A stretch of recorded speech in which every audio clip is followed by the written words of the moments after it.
You got a secret, but I think I know it. You wanna let it out, but people call you Ashi. You like to do it, do the I know you like the bunch, and you like the jazzy. You like it too, Baba, and you like Fali Pupa, and I know you love croissant, but you know the singing song. I thought that's what you know. I do not blame you though. You wanna have them on. You know it's wrong, but the truth is that you're just an Oliver. Oliver tree. You just an Oliver. Oliver tree. You just an Oliver. Oliver tree. You just an Listen all day, every day on your favorite streaming platform. The clean, fresh sound.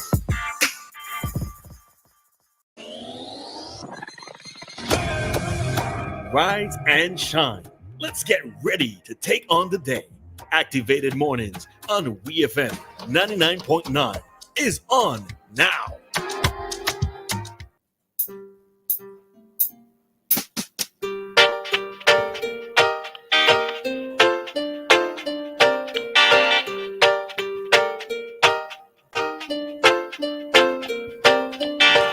All right, SVG, we are back with you for another commentary segment of today's Activated Mornings program. In studio, you have Dianna, Cain, and myself, Roleza. And of course, we have Dr. Thompson joining us for our usual Monday morning Vibesy segment. Good morning, Dr. Thompson. How are you? Well, I am just fine. Some interesting things happened over the weekend. As a matter of fact, let me tell you. One, I was listening to the Prime Minister at the UN speech and a couple of other UN speeches. Very, very fascinating and so. But you know what was, I was up in Sion Hill and I was introduced to an old friend that I used to run with in grammar school. And he said that he is your dad, Roleza. Well, I've known this for 41 years. And let me tell you something.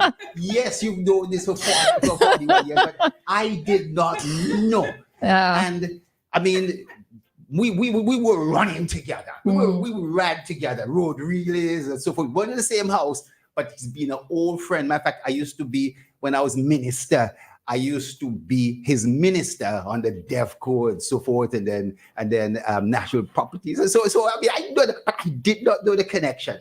And then to top it off, there was Chill and Grill up there. I tell you, I usually have my chicken and pork elsewhere. Yes, I eat Dr. Thompson, I eat chicken and pork. You know, I eat roast chicken. Very much, you're very much Vincentian. I'm Vincentian. And boy, they were good. That Chill and Grill, I was why I stopped it, because the smell, the whiff, the aroma caught me, and I had to pull aside. You know, and then I came back. Then I had that revelation about your dad. I mean, I always mention his name and so forth. That's personal. But you mean, you know, but Leroy, well, he is my good partner. Well, that's how my name originated. It's Rosita and Leroy, so that's Roleza. Yes, but I was thinking the last name, Salvador, but whatever. Okay. So I would have caught it if it was Llewellyn and so forth, but I understand. So listen, Roleza, I must have known a lot more about you than you think, a little younger. You know what I mean? All right. Interested. Yeah, your face just beaming. Beaming this morning. Beaming this morning. I said I could have said that before the show really started, but I wanted to do that on air. No, I was wondering what it is that he heard, because he said that he found out something. I want to do it on Yes, sir. I am Samuel Grant Llewellyn, all kind of stuff mixed up in one. So yes, that's who I am. That's my identity. All right. So now that Doc has gotten that out of the way and everybody knows who my parents are, we will move along to today's topic. All right, this session's topic. All right. So we started with some good news, but unfortunately, we have to, face the reality of things that have happened on the weekend. And unfortunately, we actually had 3 killings in 3 days here in SVG. All right. Reading this from Eyewitness News. So 3 killings in 3 days as Calico man was stabbed to death.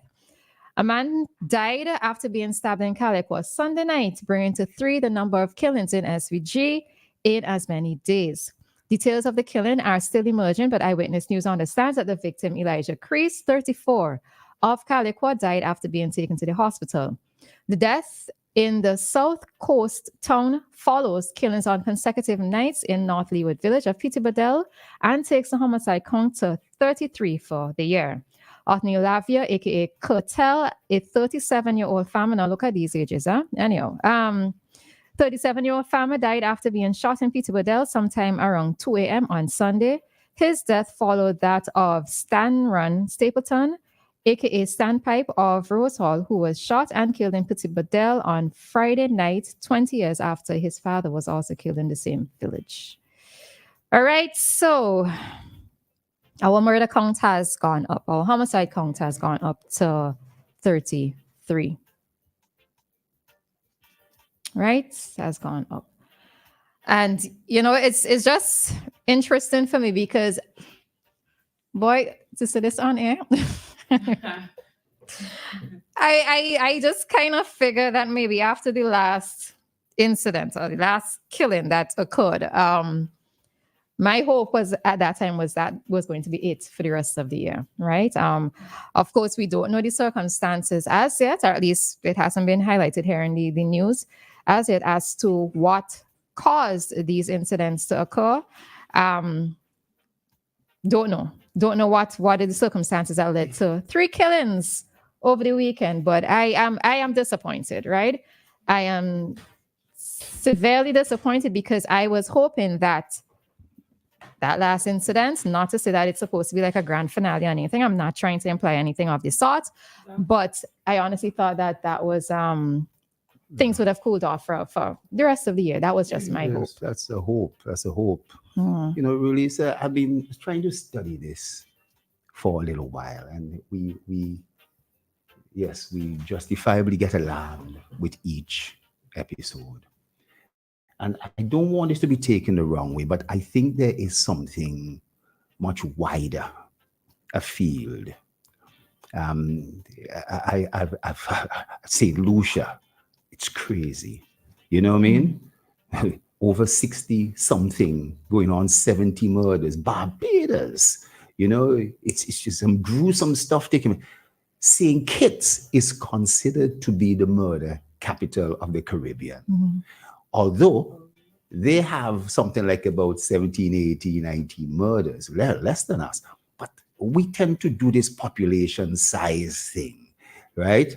And based on the population, therefore, the rate of murders per 100,000 people and so forth puts you to the top.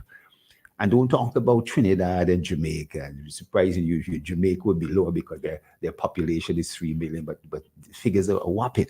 But then when you start talking about El Salvador and Honduras and those places, that I've been to many of those places and see that they're real basket cases. You know, there's something that's happening from a social point of view, and I think that I don't think analysis has been done in relation to deportees and so forth, and the drug war and everything like that, the cartels and the war for supremacy on human trafficking and all that kind of stuff and so forth. But 30, 40 years ago, the availability of guns, you would hear somebody get chopped, or somebody get planned with a cutlass, or chopped with a cutlass, or somebody get their head busted with a big stone. The availability of guns. And one part of the time I was in a study, women, they say, as a different subject, attempt suicide 4 times as much as men. You know what I mean? But men are more successful. But men are 4 times more successful. Why? Because a man will use a gun. if he's committed suicide. A woman may use a tablet that we can pump out the stomach, or we can do certain other things that there isn't necessarily fatal, can be fatal and so forth. But the availability of guns, that's what I'm saying, is quite fatal. It's no longer a cutlass, a stone, or a chop. And I think that the proximity to the United States and the ready sale and promotion of guns and drug sales and all that kind of stuff is a big factor in this whole process that is ratcheting up the risk of death from a dispute. You understand? And the lack of resolution and so forth. And I wouldn't say it's something peculiar about St. Vincent, you know, that if you understand, if you want to come up with solutions, it has to be something that's broader, that takes into consideration. Well, if there's a house, if there's a fire in your house, but there's a fire in like 6-7 neighbors' house, it's not necessarily, it is your fire. But why have these other houses on fire too? Why are we seeing this murder rate across the region, across the hemisphere? And don't even talk about Africa. Don't talk about certain other parts of the world. It's crazy. Yeah. The thing of it is, so while it says that, yes, I know that crimes are happening in other countries, I'm not always keen on the comparison in terms of stating that it's happening, because we really would like for it to be addressed and fixed here.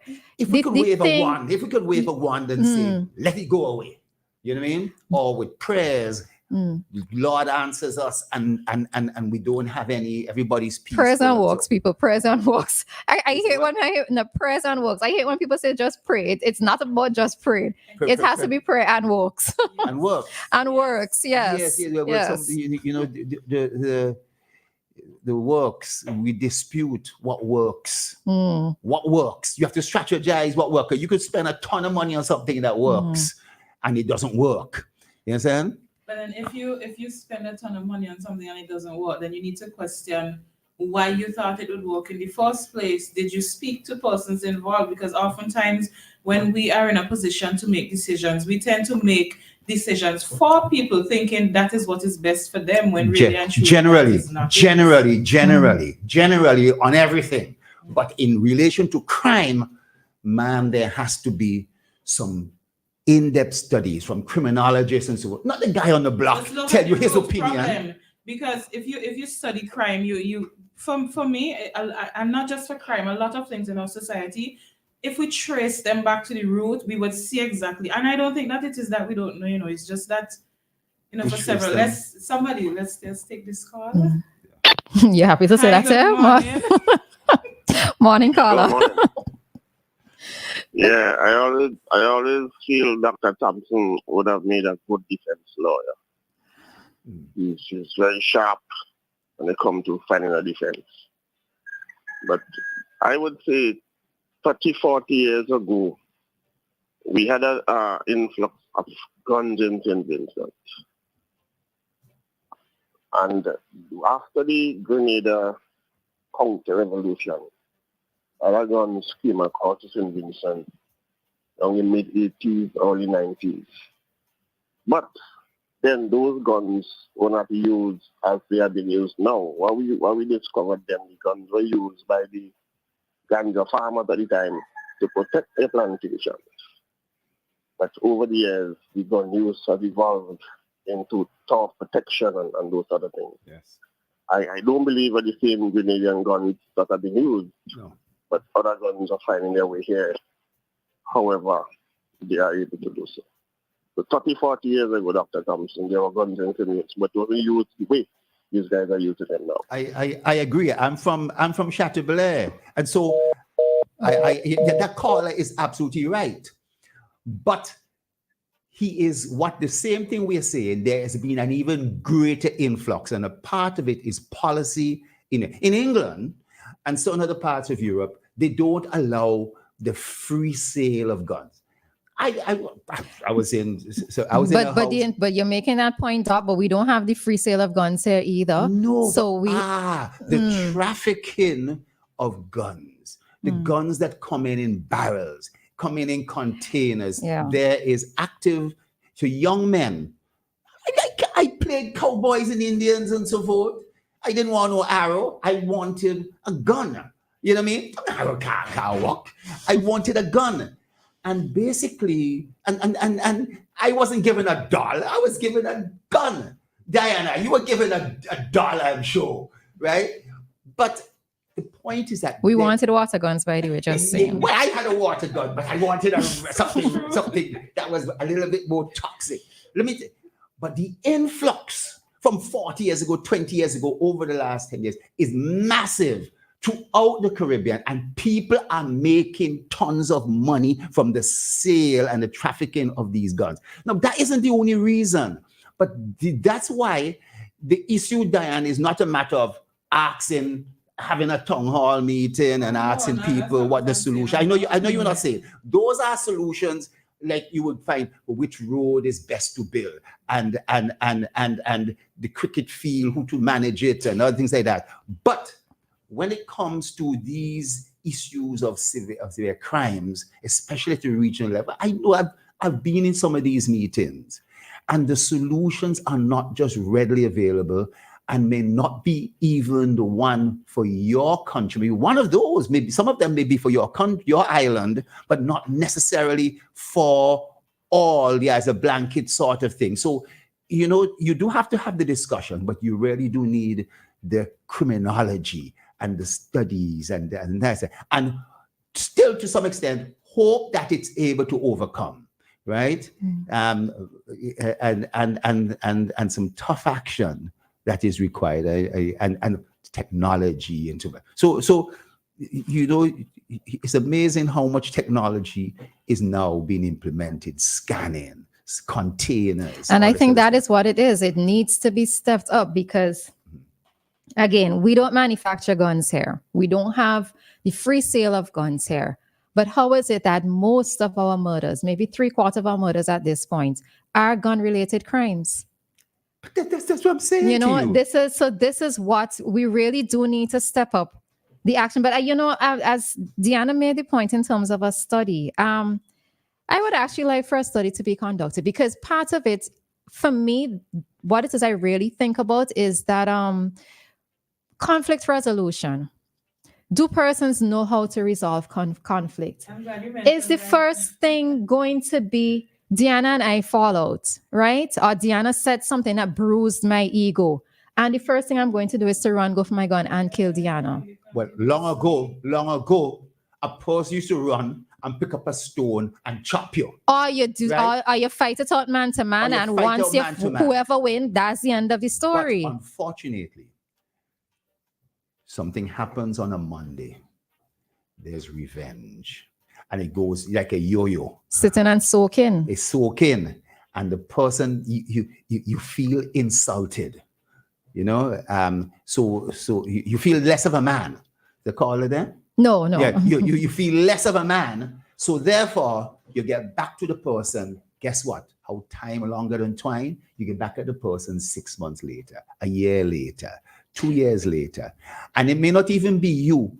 You could hire somebody and pay them $1,000 to pop off the individual and so forth. You know what I mean? If you might be suspected and so forth. And then guess what? A couple of years later, someone gets back after you and so on. But it would be good if a study is actually conducted, like a questionnaire, some sort of study is done within our society, because within our prison population, to know how persons, so even like family background, like was the father in your home, right? What was the relationship like between you and your mother? So because the reason why I'm saying it, Doc, is that there are times when, okay, go ahead. Hi, caller, morning. Hi, good morning. Morning. All right. I'm calling to make a couple of points. One of it is that I listened to the doctor there, and he says that the guns comes in through barrels and so forth. But I think one of the other way we got to focus on is our ports, because you have so many ports in St. Vincent that is open up. We don't have enough Coast Guard to monitor these boats coming in and bringing in guns and so forth into St. Vincent. You know, take for instance, you got Richmond, Chateaubriand, you got all those places where, you know, when the night comes, people can get their stuff coming to meet them if they make such a deal. So that's one of the things we got to look at. And apart from the barrel, I remember it was said that the government was opening barrels and searched barrel terribly for a weapon because they realized that people bring in gun in the barrels and stuff like that. But that's not the only how. And I think St. Vincent has too much guns for the size of the country. And Roleza, you were making a very valid point there. Why is it that we can't practice conflict resolutions? We you know, you have a argument with somebody, and because you know you have a gun, the quickest thing for you to do is to go grab your gun, resolve the problem. Find an injunction that will bring a solution to your problem, and solve your problem. If you know, the other day when you guys were talking about the killing in St. Vincent, I said, you know, I'm thinking, I have second thoughts and coming home and live. And I remember Kojo was saying, oh, there is so much killing in where he is in California, but you can't compare California with St. Vincent. The population on all of that, you know what I'm saying? So yes, Yeah, caller, you have a point. You make a point there, and some person would say St. Vincent is the most dangerous place in the world and so forth. I was telling you about St. Kitts. That's what they say at St. Kitts. In California, there is a vast, it's almost a massive place. There are places that's very peaceful, but it will be a couple of areas that you basically don't go there, a period. And our 100,000, but there may be 100,000 people in those areas and far more killings in it. But another area where it's virtually minimum. So I agree. And I had said containers, and there's many other means of getting in, but you know, time doesn't allow listing. All right. Caller and Doc, we have to take a break at this time. Because we have to, we're expecting a call from courts. All right. So thank you very much for your contribution, caller. Yeah. Okay. I had another question, but I'm going to leave that for another time. Right. We could do it in the segment after. That's not a problem. All right. All right. Thanks. Bye-bye. All right. So at this time, we are inviting the representative from courts to call us at this time. All right. So we are standing by to hear from the courts rep for today. Ready, set, save. It's time to beat the clock and score big when you shop at Courts this Thursday, Friday, Saturday, and Monday. Don't miss out on jaw-dropping employee pricing, up to 50% off on selected items, and unbelievable deals every hour. But hurry, these deals won't last. Shop now and beat the rush. Visit us online or check in store for details. Courts, bringing value home. All right. So while we await the call from courts, we will just continue with the conversation. All right. But just a note, persons trying to call us, we are going to facilitate the call from courts as priority at this time. Okay. So let's stand by to see if someone will be calling. All right. So yes, we will continue with the topic in relation to crime. And so I was making the point regarding, just doing a survey of sorts, right? Because we see that many of our jails are populated with young men, and we really do have to try to find out, maybe from a sociological standpoint, in a sense, why it is that so many have resorted to violent acts, and why some of them have actually resorted to violent acts that involve the use of guns. So I'm actually curious as to know whether or not this has happened before, or if it is something that is done within the prison population, to find out. Because again, for me, there aren't many people who think of conflict resolution. I think that there are many persons who, because you and somebody getting something to try to save face, you think that you have to be the bad man in front of everybody else. And I mean, where does it lead you? Where do you end up when you do something like that? So Yeah. As you said it, and that's so true. And for a lot of them, they feel like I have to show you that I ain't taking no chat. I have to show you. Let's see if this is. Hi, caller. Good morning. Hi, yes, good morning. I know you're in a hurry hoping to get caught, but I'm listening to your program and I happen to just go online and I'm just looking here at a psychiatrist who's working in Parkhurst Prison in the Isle of Wight in the UK. And over 20 years, he was working with serial killers and other violent individuals. And basically, he says, I will send you the email so you could, as an email, right, so you could read it yourself. But the majority of killers have murdered a parental figure or someone who'd been in the wrong place at the wrong time. And also that violence was in the home and if they were taught how to protect themselves with fists, of course, you then produce that again.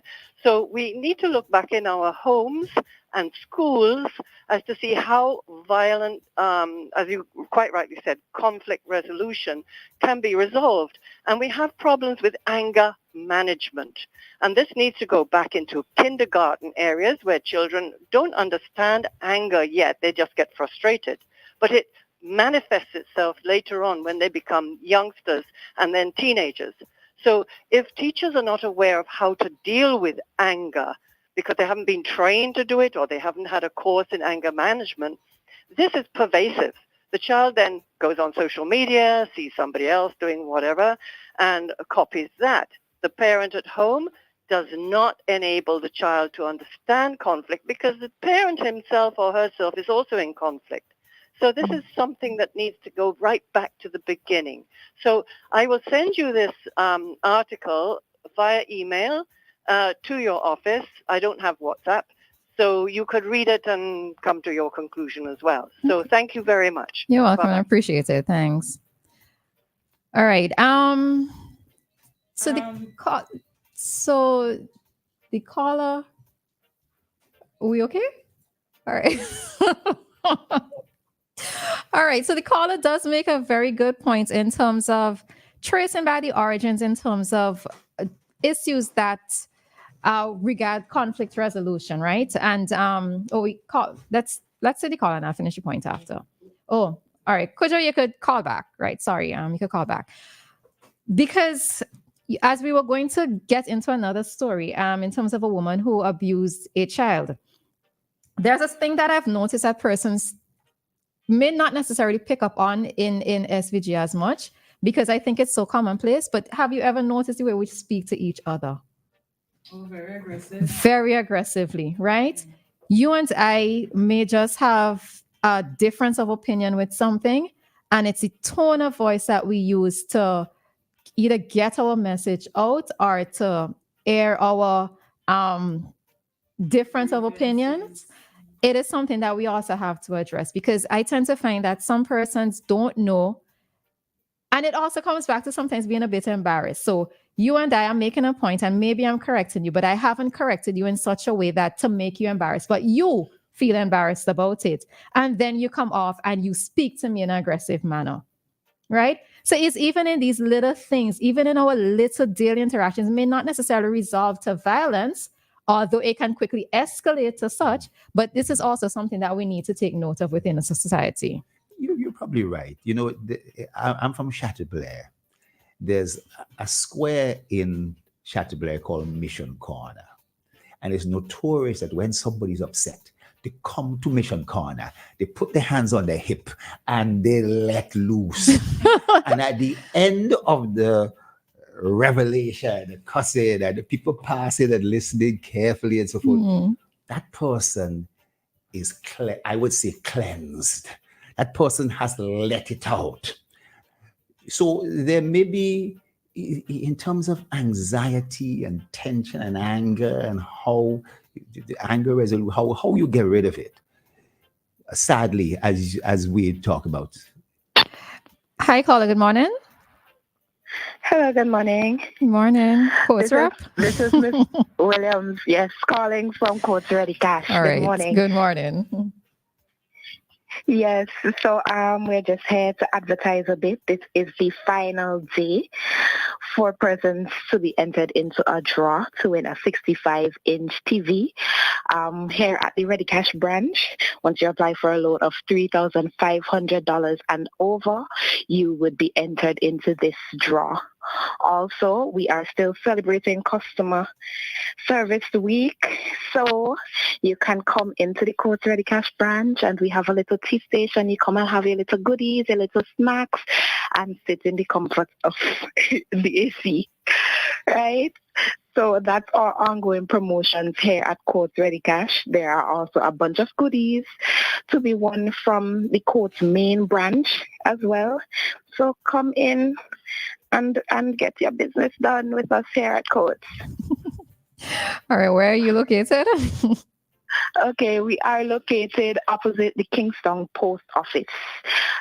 We are, where should let me give a proper description. Where the Gecko old head office used to be, we are about 3 doors down, right next to Lady J Cafeteria.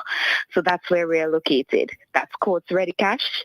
And the main branch, of course, is located close to the Kingston Barracks.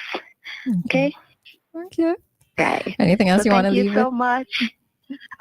Just to say, everybody have a blessed day and come in at Court. We're here to serve you. Yes, I went in there last week and y'all had a nice little tea station, etc. there. So yes, if persons want to pop in for tea, they could do that, right? Yes, of course. All right. Of course. All right. All right. Thanks very much, Ms. Williams, for joining us this morning. All right, no problem. You take care. You as well. Bye. Ready, set, save. It's time to beat the clock and score big when you shop at Courts this Thursday, Friday, Saturday, and Monday. Don't miss out on jaw-dropping employee pricing, up to 50% off on selected items, and unbelievable deals every hour. But hurry, these deals won't last. Shop now and beat the rush. Visit us online or check in store for details. Courts, bringing value home. All right, so we jump right back into our conversation and we just probably take 5 minutes to wrap up. Yes. So we could probably take 3 minutes to wrap up. Right. Yeah, so again, it's so, part of the thing with conflict resolution goes back to how we speak to each other. And I think sometimes people need to stop and think, if I commit this act, is it going to be worth it?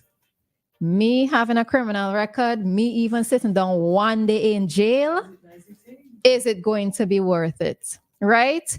You kill somebody over a woman, the woman carries on with her life. So all these other things, sometimes people need to stop and think about the consequences, So let's I want the study done. Yeah, me leave it at that. I want that study done. Unfortunately, there have been many studies done within our prison system that have been published. In the prison system, in St. Vincent, in the OECS, there have been a lot of actual studies done. I want new study done. Sometimes studies have to be very comprehensive and the angle, how the study's done and all that kind of thing, what results it leads. But there's been a lot of information. There's been a lot of information on studies on West Indians in prison in England, West Indians in prison in New York, in Florida, and so forth.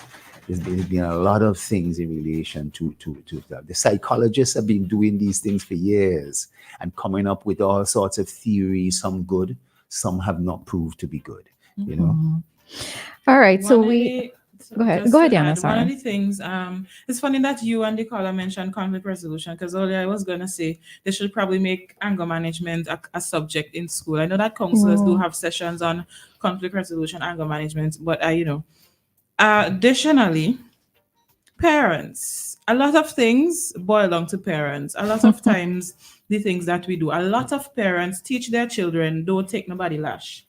If anybody hits you, hit them back. Whatever they do them back. A lot of parents, they also teach their children, if somebody does this to you, come home for me and I'm going to go for you. Because that, there was an incident at a school event where a parent was telling the child, go home for your uncle, go home for your uncle, go bring your uncle, you know, the uncle being somebody that you know is associated with violence, you know, go home. So these are some of the things. And then we usually don't look at it when they're small, and then they get big, and then, you know, we are here and we say, oh, what is the problem? What caused it? That's another thing that we must look into. But even in terms of a parent disciplining a child, are you disciplining this child with anger, or are you disciplining this child as a form for corrective behavior, right? You know, like when we were growing up, every time you get a lash, it's a word.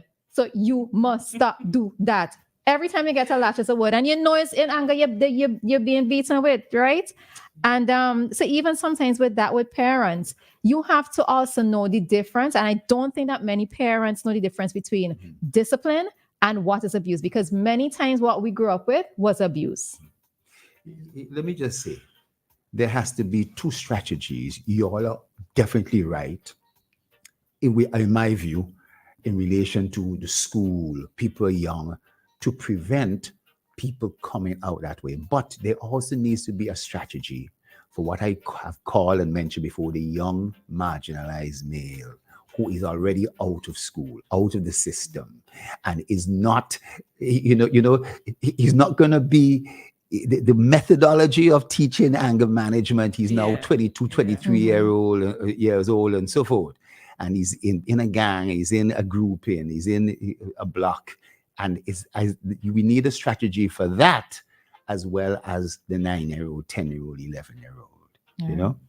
All right, so I think that's a good point for us to jump out this morning. And we'll be right back after these ads with more commentary on today's Activated Mornings program.